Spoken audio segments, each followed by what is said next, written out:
ایک شاہ صاحب ہیں، بڑا عرصہ اہل سنت نے ان کی جناب خدمت کی، انہیں پالا پوسا،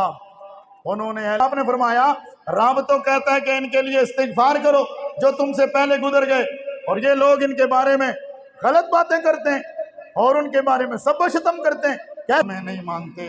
ہم تو تمہیں مانتے ہیں، تم اگر مانتے ہوتے تو جنگ جمل کیوں ہوتی، صفین کیوں ہوتی؟ شاہ صاحب ہیں، بڑا عرصہ اہل سنت نے ان کی جناب خدمت کی، انہیں پالا پوسا، انہوں نے اہل سنت کے نام پہ ووٹیں بھی لی کئی بار، اور جناب اہل سنت کا نام لے کر کے عزتیں بھی اویل کی، لیکن نہ جانے شاہ صاحب کو کیا ہوتا ہے، کبھی کبھی آ کر کے 2-4 مہینے 2-4 ہفتے گزرنے کے بعد شاید انہیں کوئی خاص تکلیف ہوتی ہے اور وہ کچھ نہ کچھ کہہ دیتے ہیں۔ گزشتہ 2 دن پہلے ان کا ایک کلپ آیا جس میں انہوں نے کہا کہ تم ہمیں نہیں مانتے، ہم تو تمہیں مانتے ہیں، تم اگر مانتے ہوتے تو جنگ جمل کیوں ہوتی، صفین کیوں ہوتی، نہروان کیوں ہوتی؟ اب یہاں پر نہ میں فتاوی رضویہ کا اقتباس پڑھوں گا، نہ میں پیر میر علی شاہ صاحب کی بات کروں گا، نہ میں مفتی احمد یار خان نعیمی کی بات کروں گا، نہ میں کسی عالم کی، نہ میں کسی محدث کی بات کروں گا، صرف قرآن پڑھوں گا۔ قرآن نے مسلمانوں کی 3 کیٹیگریز بیان فرمائی ہیں۔ سورہ حشر آیت نمبر 9 اور 10 اللہ فرماتا ہے ایک ہے مہاجرین، ایک ہے انصار، تیسرے ہیں بعد میں آنے والے۔ جاگ رہے ہو؟ ایک ہے مہاجرین، دوسری جماعت انصار، تیسرے والذین اتبعوہم بإحسان، جو بعد میں احسان کے ساتھ ان کی اتباع کرنے والے۔ اب سورہ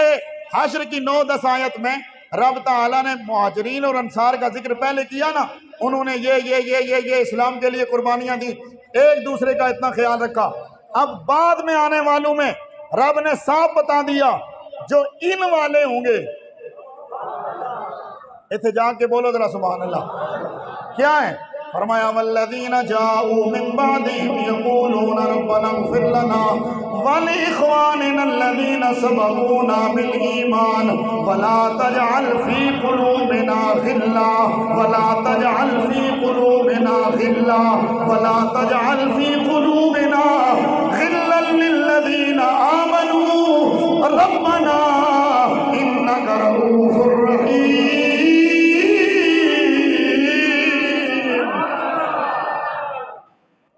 بس میں سادہ مفہوم بیان کروں گا۔ فرمایا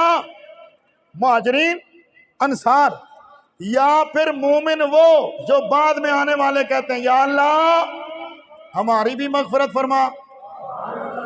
اور جو ہم سے پہلے گزر گئے مہاجرین بھی انصار بھی ان کی بھی مغفرت فرما، ہمارے دلوں میں ان کے لیے کجی پیدا نہ کر، ہمارے دلوں میں ان کا کینہ نہ ہو، ہمارے دلوں میں ان کا بغض نہ ہو۔ اب جو یہ اس طرح کی باتیں کرے جس سے اس کے دل میں یہ کجی ظاہر ہو، یہ صحابہ کے بارے میں، نبی کے گھر والوں کے بارے میں، مہاجرین کے بارے میں، انصار کے بارے میں دل تنگ رکھتا ہے، ہم اسے کہیں گے قرآن کہتا ہے مومن تو ان کے لیے دل تنگ نہیں کرتا۔ میں نہیں فتویٰ لگاؤں گا لیکن یہ تو ضرور کہوں گا اس آیت کی تفسیر پڑھ کے دیکھو نا، حضرت سیدہ عائشہ صدیقہ کیا کہتی ہیں جب انہیں کہا گیا تو آپ نے فرمایا رب تو کہتا ہے کہ ان کے لیے استغفار کرو جو تم سے پہلے گزر گئے، اور یہ لوگ ان کے بارے میں غلط باتیں کرتے ہیں اور ان کے بارے میں سب و شتم کرتے ہیں، کیسے لوگ ہیں؟ حضرت عبداللہ ابن عباس نے دیکھا ایک شخص مہاجرین و انصار کے بارے میں، صحابہ اکرام کے بارے میں ہلکے جملے بول رہا ہے، آپ نے کہا اوے تو مہاجرین میں ہے؟ اس نے کہا نہیں۔ انصار میں ہے؟ اس نے کہا نہیں۔ کہا مہاجرین میں تو نہیں، تو نے خود اقرار کیا، انصار میں تو نہیں، تو نے خود اقرار کیا، اب تیسری جماعت ہے اور وہ ایک ہی جماعت ہے جو بعد میں مومن ہے، اس میں تو نہیں ہے۔ اگر تو ان میں ہوتا تو صحابہ کے بارے میں کینہ نہ رکھتا، صحابہ کے بارے میں دل میں بغض نہ رکھتا۔ شاہ جی مہربانی فرماؤ اس طرح دے جملے آ کے اہل سنت وچ انتشار نہ پیدا کرو، مہربانی فرماؤ، تہاڈی نیت تے اسی شک نہیں کردے، شاید تسی کی سمجھ کے آکھے لیکن ظاہر جملے جڑے دس رہے نے انتہائی خطرناک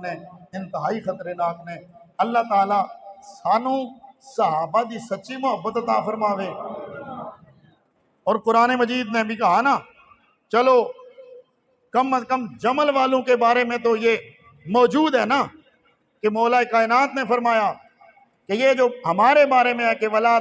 وَنَزَعْنَا مَا فِي صُدُورِهِمْ غِلًّا، فرمایا اللہ کہتا ہے ہم نے ان کے دلوں میں سے قدورت کو کھینچ لیا ہے اور وہ سارے بھائی ہیں، اس لیے صحابہ آپس میں قرآن کی ایک ہی آیت پڑھ دیتا ہوں، لطف آ جائے گا آپ کو، ایک ہی آیت پڑھ دیتا ہوں۔ قرآن کہتا ہے محمد الرسول اللہ والذین معہ اشداء علی الکفار رحماء بینہم تراہم رکعا سجدا، طلحہ ہو یا زبیر ہو، سعد ہو یا سعید ہو، ابو بکر ہو یا عمر ہو، علی ہو یا عائشہ ہو، قرآن کہتا ہے جو نبی والے ہیں آپس میں رحماء ہیں، ایک دوسرے سے محبت کرنے والے، ایک دوسرے سے پیار کرنے والے۔ کافروں پر سخت ہیں، کافروں پر اونچا بولو، کافروں پر سخت ہیں۔ کافروں کا صحابہ سے ہمارا جھگڑا، کافروں کا صحابہ سے ہمیشہ جھگڑا رہا ہے۔ مومن ہمیشہ نبی کی اہل بیت کے بھی غلام رہے، نبی کے صحابہ کے بھی